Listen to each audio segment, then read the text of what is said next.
ரயில் news viewers வணக்கம். Railway திட்டங்களில் நடக்கும் நில ஆர்ஜித அக்கப்போருக்கு இன்னைக்கு ஒட்டுமொத்தமாக முடிவு கட்டிவிட்டேன். தமிழகத்தில் 10 புதிய பாதை திட்டங்கள், அகலப்பாதை விரிவாக்க திட்டத்தில் 3 புதிய பாதை திட்டங்கள் என 13 திட்டங்கள் நடக்குது. இந்த 13 திட்டங்களுக்கு நில ஆர்ஜிதம் நடந்துருச்சா நடக்கலையா, ஏன் ஒருத்தர் குறை சொல்லிட்டு இருக்காங்க, உண்மை நிலவரம் என்ன, இதை இன்னைக்கு முழுசாக பார்ப்போம். தமிழகத்தில் புதிய பாதை திட்டங்களுக்கு மட்டும் 14,669 கோடி ரூபாய் தேவைப்படுது. இது வரைக்கும் 1,223 கோடி ரூபாய் செலவு பண்ணியிருக்கிறாங்க. 245 கோடி ரூபாய் இப்போ செலவு பண்ணிட்டு இருக்கிறாங்க நடப்பு நிதியாண்டில். இந்த திட்டங்களுடைய உண்மை நிலவரம் என்பதை ஒவ்வொரு திட்டங்கள் வாரியாக இப்போ நம்ம பார்ப்போம். திண்டிவனம் திருவண்ணாமலை திட்டம் 70 கிலோமீட்டருக்கான இந்த திட்டத்தில் தற்போதைய திட்ட மதிப்பு 900 கோடி. இதுக்கு 72.8 கோடி ரூபாய் இது வரைக்கும் செலவு பண்ணியிருக்கிறாங்க. இந்த திட்டத்துக்கு 267 ஹெக்டேர் நிலம் தேவைப்படுது. ஆனால் இத்திட்டத்திற்கான நில ஆர்ஜிதம் செய்யப்படலை. காரணம், நில ஆர்ஜிதம் பண்ணணும்னு சொல்லி இதுவரை ரயில்வே துறை இவர்களை கேட்கலை. ஒரு 4 இடங்களில் பெரிய பாலங்கள் கட்டியிருக்காங்க. அதுக்கு பிறகு அந்த பாலங்கள் கட்டினதோட அந்த திட்டத்தை அப்படியே கைவிட்டுட்டாங்க. இது 2006ஆம் ஆண்டு துவக்கப்பட்ட திட்டம். கிட்டத்தட்ட 18 ஆண்டுகள் முடிஞ்சிருச்சு. அதனால் இந்த திட்டத்தினுடைய நில ஆர்ஜிதம் தொடர்பாக ரயில்வே துறை எந்த முயற்சிகளும் மேற்கொள்ளலை. 2வது திட்டம் திண்டிவனம் நகரி திட்டம், 179 கிலோமீட்டர்களுக்கான இந்த திட்டம். இந்த திட்டத்தினுடைய தற்போதைய மதிப்பு 3,631 கோடி ரூபாய். இது வரைக்கும் 806 கோடி ரூபாய் செலவு பண்ணியிருக்கிறாங்க. இந்த திட்டத்துக்கு 726.10 ஹெக்டேர் நிலம் தேவை. 594.10 ஹெக்டேர் தமிழக பகுதியில் தேவைப்படுது. தமிழக அரசு 510.45 ஹெக்டேர் நிலத்தை கையகப்படுத்தி ரயில்வே வசம் ஒப்படைத்து விட்டது. 561 கோடி ரூபாய் தமிழ்நாட்டுக்கு கொடுத்திருக்கு. அந்த பேமெண்ட்டை சம்பந்தப்பட்ட நில உரிமையாளர்கள்ட்டையும் கொடுத்துட்டாங்க. இந்த திட்டத்தில் 132 ஹெக்டேர் ஆந்திரா பகுதியில் வருது. அத்திப்பட்டு புத்தூர் திட்டம். இந்த திட்டம் 88 கிலோமீட்டருக்கான திட்டம். இந்த திட்டத்திற்கு இதுவரைக்கும் செலவு பண்ணது 3.44 கோடி. ஆனால் இந்த திட்டத்துக்கு தேவை 1,105 கோடி ரூபாய் இப்போதைக்கு. இந்த திட்டத்துக்கு 370.98 ஹெக்டேர் நிலம் தேவை. இதில் தமிழ்நாட்டு பகுதியில் 189.43 ஹெக்டேரும், ஆந்திரா பகுதியில் 181.55 ஹெக்டேர் நிலமும் தேவை. 30/11/2011 அன்று நில ஆர்ஜிதம் செய்து தரணும்னு தமிழக அரசுக்கு ரயில்வே கடிதம் கொடுத்தது. தமிழ்நாடு இண்டஸ்ட்ரியல் பர்பஸ் ஆக்ட் 1977 கீழே நில ஆர்ஜிதத்தை செஞ்சாங்க. ஆனால் திட்டத்தில் நிலம் கையகப்படுத்தியதை செல்லாது என உயர்நீதிமன்றம் ஒரு தீர்ப்பு வழங்கிடுச்சு.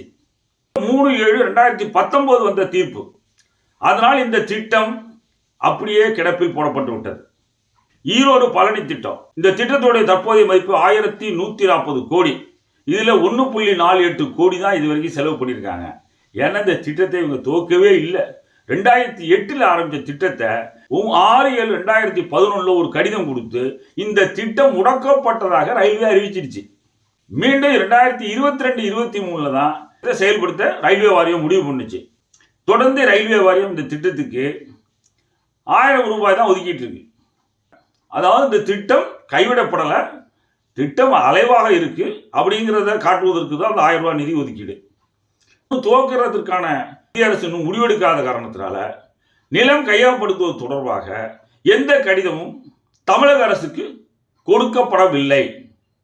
இதுதான் இந்த திட்டத்தை பொறுத்தவரைய தற்போதைய நிலவரம். அடுத்தது சென்னை கடலூர் மகாபலிபுரம் புதுச்சேரி வழியாக வர திட்டம். இது வரைக்கும் 2.41 கோடி தான் செலவு பண்ணியிருக்காங்க. ஆனால் இந்த திட்டத்தினுடைய தற்போதைய மதிப்பு 2,670 கோடி. இந்த திட்டம் புதுச்சேரி அரசாங்கம் விழுப்புரத்துக்கும் பாண்டிச்சேரிக்கும் இடையில் பாதையில் ஒரு அலைன்மெண்ட் சேஞ்ச் வேணும். இந்த திட்டத்தில் நார்த் சைட்லேயும் வேணும், எங்களுக்கு சவுத் சைட்லேயும் வேணும். அதே மாதிரி பாண்டிச்சேரியிலிருந்து கடலூர் வரைக்கும் எங்களுக்கு டபுள் லைன் வேணும்.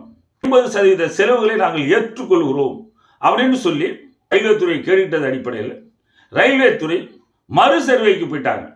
சர்வே முடிப்பதற்கு முதல்ல நிதி ஒதுக்கணும். அது ஒதுக்கின பிறகுதான் சர்வே முடியும். இந்த திட்டத்திற்கு எந்த இடத்துல இந்த பாதை போகிறது என்பதை தீர்மானித்த பிறகுதான் நில ஆயுதம் பற்றிய முடிவை ரயில்வே எடுத்து எங்கே நிலம் தேவை என்ற கடிதத்தையே இந்த திட்டத்திற்கு வழங்கும். இதுதான் நில ஆர்ஜிதம் பொறுத்த வரைக்கும் இந்த திட்டத்தினுடைய தற்போதைய நிலவரம்.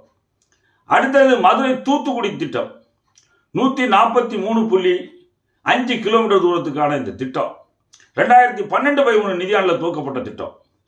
இந்த திட்டத்திற்கு 2053 கோடி ரூபாய் தற்போது தேவை. 336 கோடி ரூபாய் மட்டுமே செலவு செய்யப்பட்டிருக்கிறது. இந்த திட்டத்துக்கு 871 ஹெக்டேர் நிலம் தேவை. 90 ஹெக்டேர் நிலம் தமிழக அரசு கையகப்படுத்தி விட்டது. அதை ரயில்வே துறையிட்டையும் ஒப்படைச்சிருக்கிறாங்க. நடப்பு நிதியாண்டில் கூட இந்த திட்டத்திற்கு 18.72 கோடி நிதி ஒதுக்கி இருக்கிறாங்க. நடப்பு நிதியாண்டில் நிதி ஒதுக்கி இருக்கும் போது இந்த திட்டம் நடந்துகிட்டு இருக்கிறது நமக்கு தெரியுது. அதனால் இந்த திட்டம் கைவிடப்படவும் இல்லை. இந்த திட்டத்தில் இடையில ஒரு கலாட்டா நடந்து போச்சு. அதனால் இந்த திட்டம் விமர்சனங்களுக்கு உள்ளானது. இந்த திட்டம்லாம் முடக்கலை. இந்த திட்டம் வேண்டாம்னு தமிழக அரசு கடிதம் கொடுக்கல. அதில் என்ன தவறு நடந்திருக்கணும்னா, தமிழ்நாடு அரசு ஒரே ஒரு திட்டத்துக்கு தான் எங்களுக்கு திட்டம் வேண்டாம் அப்படின்னு சொல்லியிருக்காங்க. அது என்னங்கிறது கடைசியாக பார்ப்போம். அடுத்த திட்டம் ஸ்ரீபெரும்புத்தூர் கூடுவாஞ்சேரி திட்டம். 2013-14 ஆண்டு ஆரம்பிக்கப்பட்ட இந்த திட்டத்திற்கு ஃபைனல் லொகேஷன் சர்வே நடந்துகிட்டு இருக்கு. எந்த இடத்துல நிலம் வேண்டும் என்பதை தீர்மானிக்கக்கூடிய அந்த சர்வே நடந்துகிட்டு இருக்கிறதுனால அது முடிஞ்ச பிறகு நிலை தேவை கணக்கிட்டு அதற்கு பிறகு எங்கே எங்களுக்கு நிலம் தேவைப்படுகிறது என்பது விவரங்களோடு ரயில்வே துறை தமிழக அரசு இதற்கு பிறகுதான் அணுகும். நடப்பு நிதியாண்டில் கூட 15 லட்சம் ரூபாய் சர்வே எடுக்கிறதுக்கு ஒதுக்கியிருக்கிறாங்க. அதனால் சர்வே நடந்து கொண்டிருக்கிறது. சர்வே முடிந்த பிறகுதான் நிலம் தொடர்பான பிரச்சனையே இந்த திட்டத்தில் வரும். மொரப்பூர் தருமபுரி திட்டம் இது 36 கிலோமீட்டர் நடந்துட்டு இருக்கு. இந்த திட்டம் இந்த திட்டத்தினுடைய தற்போதைய மதிப்பு 358.95 கோடி. 36 கிலோமீட்டரில் 28 கிலோமீட்டர் மெட்ராஸ் ரயில்வே போட்டு நேரோ கேஜ் பாதை இருந்துச்சு. அதை அவங்க சவுத் இந்தியன் ரயில்வேட்ட கொடுத்துருந்தாங்க. சவுத் இந்தியன் ரயில்வே 1940 இந்த பாதையை மூடிட்டாங்க. அந்த லேண்டையும் சவுத் இந்தியன் ரயில்வே தமிழ்நாடு அரசிட்ட ஒப்படைச்சிட்டாங்க. 1942 ஒப்படைச்சிட்டாங்க. இந்த 36 கிலோமீட்டர்களுக்கும் நிலத்தை அளந்து கணக்கெல்லாம் எடுத்து வச்சுட்டாங்க. டிபார்ட்மெண்டல் ப்ராசஸ் டிலேன்னு சொல்லுவாங்களே, அது இருக்கு. அதை கொஞ்சம் ஸ்பீடப் பண்ணாங்கன்னா, ரயில்வே துறையும் ஸ்பீடப் பண்ணணும், தமிழக அரசும் அது கொஞ்சம் ஸ்பீடப் பண்ணாங்கன்னா லேண்டு டிரான்ஸ்ஃபர் பண்ணுற ப்ராசஸ் முடிஞ்சிடும். அதனுடைய அடிப்படையில் தான் நடப்பு நிதியாண்டில் கூட 49.78 கோடி ஒதுக்குறாங்க. அடுத்த திட்டம் ராமேஸ்வரம் தனுஷ்கோடி திட்டம் 17 கிலோமீட்டருக்கான திட்டம். இந்த திட்டம் முதல்ல 733 கோடியில் திட்டமிட்டாங்க. அது வயாடாக்ட்னு சொல்லக்கூடிய பில்லர் போட்டு அதில் மாதிரி போகிற மாதிரியான ஒரு திட்டம் திட்டாங்க. அப்புறம் அது வேண்டாம்னா அப்புறம் 208 கோடிக்கு திட்டமிட்டாங்க. ஆனால் அது பழைய ரூட்லேயே தான் போகுது. இதுக்கு நில ஆர்ஜிதம்லாம் தேவையில்லை. தனுஷ்கோடியில் நிலம் தேவைப்படுற அளவுக்கு இங்கே ஒன்றும் இல்லை. 21/4/2023 இந்த திட்டம் ஈக்காலஜிக்கலி சென்சிட்டிவ் அப்படின்னு சொல்லி தமிழக அரசு இந்த திட்டம் வேண்டாம்னு சொல்லிட்டாங்க. திட்டம் கிடப்பில் போடப்பட்டது. அதுக்கு நில ஆயுதம் என்ற பேச்சுக்கு இப்போ இடமில்லை. அடுத்தது காரைக்கால் துறைமுகம் பேரளம் திட்டம். இது 29 கிலோமீட்டருக்கான திட்டம். இது ரயில் சாகர் திட்டத்தில் வருது. துறைமுகங்களை இணைக்கின்ற திட்டங்களுக்கு தான் ரயில் சாகர் திட்டம்னு சொல்லுவாங்க. துறைமுகத்திலிருந்து பேரளம் வரை. இது ஏற்கனவே பேரளம் டு காரைக்கால் அகலப்பாதை திட்டம் இருக்குன்னு கேட்பீங்க. இது அது இல்லை. அந்த அகலப்பாதை திட்டம் தனி. இந்த 29 கிலோமீட்டருக்கு தனி பாதை போட போகிறாங்க. அதாவது காரைக்கால் பேரளம் இடையே டபுள் லைனாக அது இருக்கும்.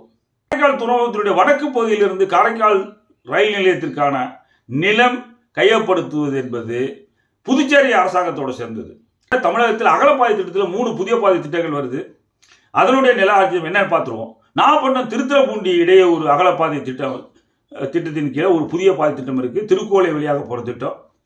இந்த திட்டம் 2008-09 நிதியாண்டில் துவக்கப்பட்டது. இந்த திட்டத்திற்கு 100% நில ஆர்ஜிதம் முடிந்து விட்டது. இதில் 11 பாலங்கள் 172 சின்ன பாலங்கள் கட்டி முடிச்சிட்டாங்க. அடுத்தது மன்னார்குடி பட்டுக்கோட்டை 41 கிலோமீட்டர் திட்டம். இதனுடைய தற்போதைய மதிப்பு 713.44 கோடி.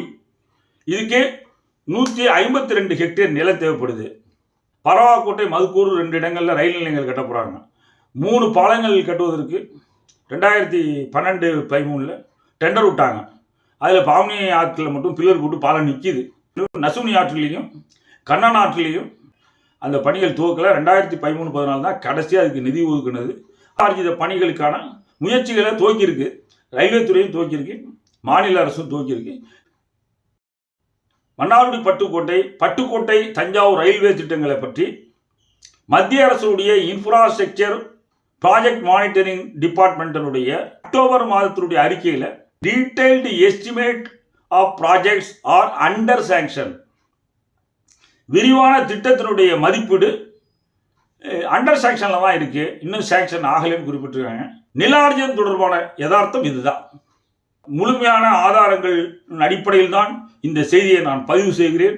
அத்தனைக்கும் என்னிடத்தில் ஆதாரங்கள் இருக்கிறது என்பதை சொல்லி இந்த பிரச்சனைகளை இனிமேல் மத்திய மாநில அரசுகள் அணுக வேண்டியது எப்படி என்பதை அவர்களே முடிவு செய்ய வேண்டும் என்று அவர்களிடத்தில் விட்டுவிட்டு திட்டங்கள் நிறைவேற்றுவதிலே முனைப்பு காட்ட வேண்டும் என்று ஒட்டுமொத்தமாக மத்திய மாநில அரசுகளுக்கு சேர்ந்து இந்த கோரிக்கையை வைக்கிறேன். ரொம்ப தான் சீரியஸாக பேசிட்டோம். இந்த வீடியோ பிடிச்சிருந்தா லைக் பண்ணுங்கள், மறந்துடாமல் சப்ஸ்கிரைப் பண்ணுங்கள், ஷேர் பண்ணுங்கள். வணக்கம்.